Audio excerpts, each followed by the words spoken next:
Dapat bang suportahan ang magulang kahit naging pabaya, mapang-abuso o nananakit sa iyo nung bata ka pa? Naku, sensitive tong topic na ito. Kung gusto mong pag-uusapan, panoorin mo tong video na ito. Videos that will make you wealthy and debt-free.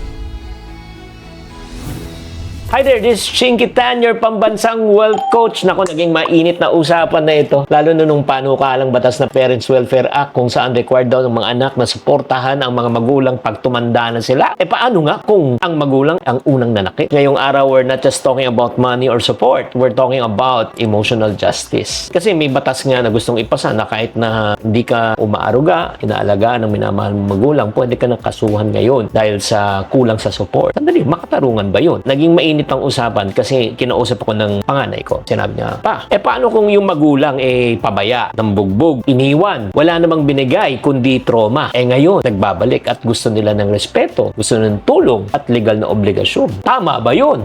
Boom! Napatahimik ako hindi ako nagsalita Sabi ko, may hugot ka ba?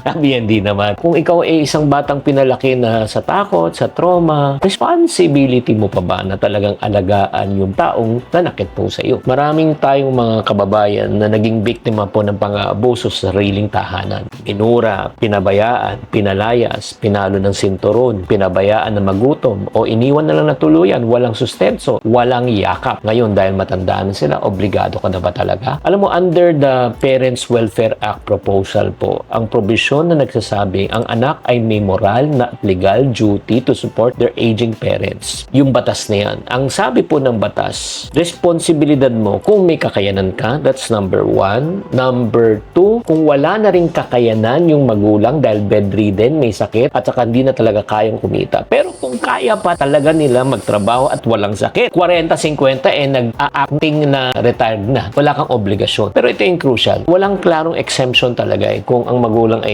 nagiging abusado o pabaya. Tama ba yun? Makakatarungan ba yun? Kasi sa totoo lang, marami pong mga kabataan ngayon, mga anak ngayon, kahit na in their 40s and 50s, would you believe, binubuo pa rin kanilang sarili emotionally and financially. Pero ngayon, meron ng dagdag na takot na pwede silang makulong, pwede silang magmulta. Pag hindi mo inalagaan ang taong nagwasak ng pagkatao mo, mahalaga na kailangan respetuhin natin ang ating magulang. Do you agree? Pero ang respeto po ay hindi dapat pilitin, lalo na kung may kasaysayan ng pang-aabuso. I may be right, I may be wrong. You can comment sa comment section so that this can be a healthy discussion. Here is my take. The Bible said we should honor our father and mother. Honor them. Pero hindi ibig sabihin ng honor, pwede mong saktan ang iyong sarili. Hayaan mo na maabuso ka. Pwede ka naman mag-honor ng isang tao na hindi ka magpapaabuso. I honor you, pero hindi ibig sabihin yan magpapaabuso ako sa iyo. Lalo na kung naging abusado, alam mong corrupt, negligent. You have the right to choose peace. Hindi mo kasalanan na gusto mong protektahan ng sarili mo. Maging masamang halimbawa sila, masamang magulang. Ikaw ay nagtatanim siguro ng sama na loob. Hindi ka masamang anak kung pinili mong lumayo sa mga taong nanakit po sa iyo. I hope you understand that. Yung forgiveness is a different thing from obligation. Kasi pwede mong pinatawad na yung mga magulang mo, parang ang bigat lang sa kalooban mo na inoobligahan ka ng batas na talagang magbigay, lalo na kung ito yung mga taong sumira po sa inyo. Kaya nga, ikaw ang tanong ko, dapat bang makulong ang anak kung hindi sinuportahan ang mga abusadong mga magulang? Type yes, kung para sa iyo, walang exemption. Type depende, kung case to case. O type no, hindi ka naniniwala na kailangan talagang suportahan yung mga pabaya at ng abuso ng mga magulang. Again, walang tama't maling sagot, opinion lang po to. Alam mo, reality is this, ang pamilya po ay sagrado. Sasabihin mo, Chinky, kahit na naging abusado yan, but I choose to forgive, peace, to help, that's good for you. Kasi sa iyo yan. Pero para sa mga ibang tao naman, sinasabi, I forgave, pero hindi ko kayang talagang maatim na magbigay, hindi ka rin dapat pilitin. Kaya para sa mga magulang ngayon, tatandaan nyo po, kung gusto nyo talagang alagaan kayo ng mga